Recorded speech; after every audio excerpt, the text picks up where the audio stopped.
Cuando las profecías se convierten en pólvora, desde la Torá hasta la guerra nuclear, desde la tierra de Magog hasta el cielo de Irán, y desde las visiones de Ezequiel hasta los bombardeos furtivos nocturnos, surge un escenario aterrador, dibujado con tinta de la Torá y llamas nucleares. Entre los pliegues de las antiguas profecías se levanta una guerra de la que no sabemos si ya ha comenzado o si ha esperado miles de años para encenderse ahora. Un líder misterioso llamado Gog, terremotos, fuego y azufre, profecías que hablan de la destrucción de Irán y de 4 vientos que soplan desde todas partes, ejércitos que avanzan y un misil con un nombre del pasado que hoy se lee como si hubiera sido escrito ayer. Pero, ¿y si estas profecías se llevan a cabo no como leyendas, sino como órdenes supremas? ¿Y si el león que se levanta no es solo un nombre militar, sino el anuncio de una profecía que resurge de las cenizas del tiempo?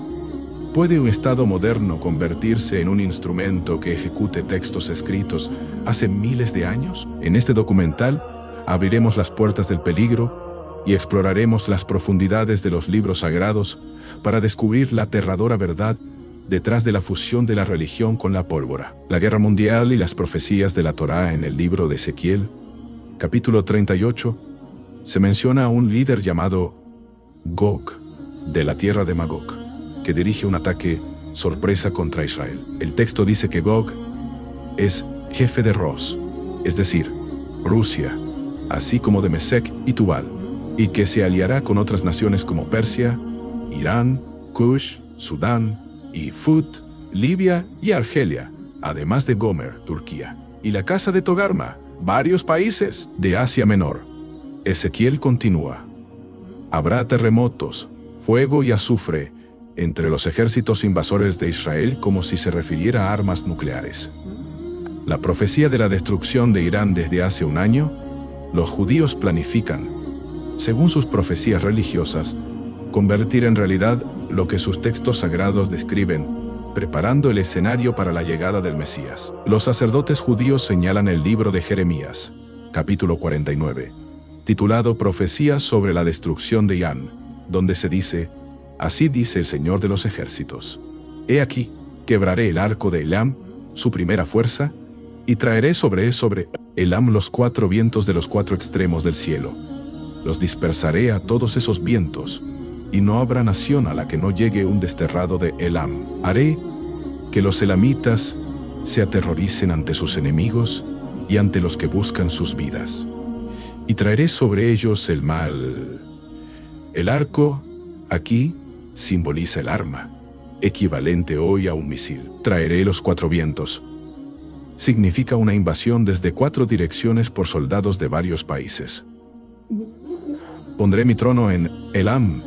Significa, según su interpretación, colocar un poder tanto en Jerusalén como en Irán, lugares de gran importancia en la creencia judía. Persia, Irán, sería, según ellos, la tierra prometida para la llegada del rey Salvador descendiente de David.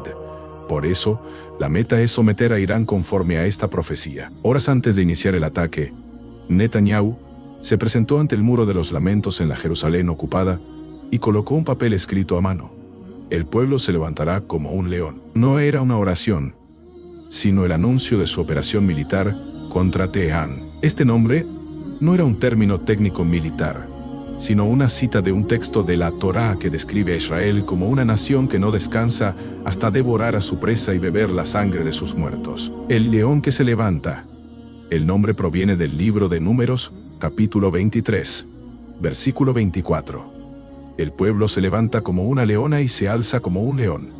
No se recostará hasta devorar su presa y beber la sangre de los muertos. Es parte de la profecía de Balaam, el profeta que fue llamado por Balac, rey de Moab, para maldecir a los hijos de Israel, pero que en cambio pronunció una bendición considerada en el contexto bíblico como una promesa divina de victoria. El texto presenta a Israel como una fuerza imparable que no descansa antes de la victoria total, una nación blindada por la voluntad divina. Así, la operación se convirtió en un acto religioso militar dirigido al público israelí, envuelto en lenguaje de destino bíblico. Tras la operación, Netanyahu describió a Irán como la bestia terrorista y afirmó que Israel se levantará y no dormirá hasta garantizar su seguridad, repitiendo casi literalmente la profecía de Balaam, mezclando el texto bíblico con el texto bíblico. Discurso político. De esta manera, Netanyahu no se presenta como un simple líder político, sino como un ejecutor de una voluntad superior, guiando a su pueblo hacia un destino escrito hace miles de años. La visión religiosa en la política israelí y estadounidense para muchos judíos ortodoxos. Las profecías de la Torá y el Talmud siempre se cumplen de algún modo. Políticos no judíos ignoran o desestiman. Los judíos aplican las profecías de sus textos sagrados al contexto político contemporáneo. Por ejemplo, se cuenta que el profeta Ezequiel vio a un hombre con cabeza de oro, pecho de plata, piernas de bronce y pies, uno de barro y otro de hierro. Esto se interpretó como la suma de fuerzas que buscan destruir a Israel. La cabeza de oro sería Irak, el pecho de plata Irán, el pie de barro los árabes y el pie de hierro Occidente. Creen incluso que el nombre Irán fue impuesto por Hitler para reemplazar Persia y despistarles respecto a los nombres mencionados en la Torá. En la política estadounidense, esta visión es evidente. El expresidente Ronald Reagan dijo en 1980, «Tal vez seamos la generación que verá el Armagedón». Jimmy Carter dijo que la creación de Israel en 1948 fue el cumplimiento de la profecía bíblica. George W. Bush, en 2003, justificó la invasión de Irak como parte de la misión de destruir los últimos bastiones de Gog y Magog, llamándola una misión sagrada revelada en las profecías bíblicas. En 2017, una encuesta en mostró que el 80% de los cristianos evangélicos creen que la creación de Israel en 1948 fue el cumplimiento de la profecía que llevará al regreso de Jesús. Durante la campaña de Trump, muchos evangélicos lo presentaban como elegido por Dios para gobernar y traer bendición a La New York Times publicó en 2024 un artículo titulado «La llamada de batalla de Pete Hegseth por una nueva cruzada cristiana», donde afirmaba que si no lucha contra la ideología islámica, será destruido. Trump nombró embajador en Israel a Mike Huckabee, un evangélico pro-israelí que defiende anexar Cisjordania, Judea y Samaria. La guerra en Medio Oriente es, para estos sectores, una guerra ideológica, respaldada tanto por el sionismo evangélico estadounidense como por el judaísmo ortodoxo, que citan textos bíblicos para justificarla. Creen que estas guerras acelerarán la venida de Jesús y la batalla final de Armagedón.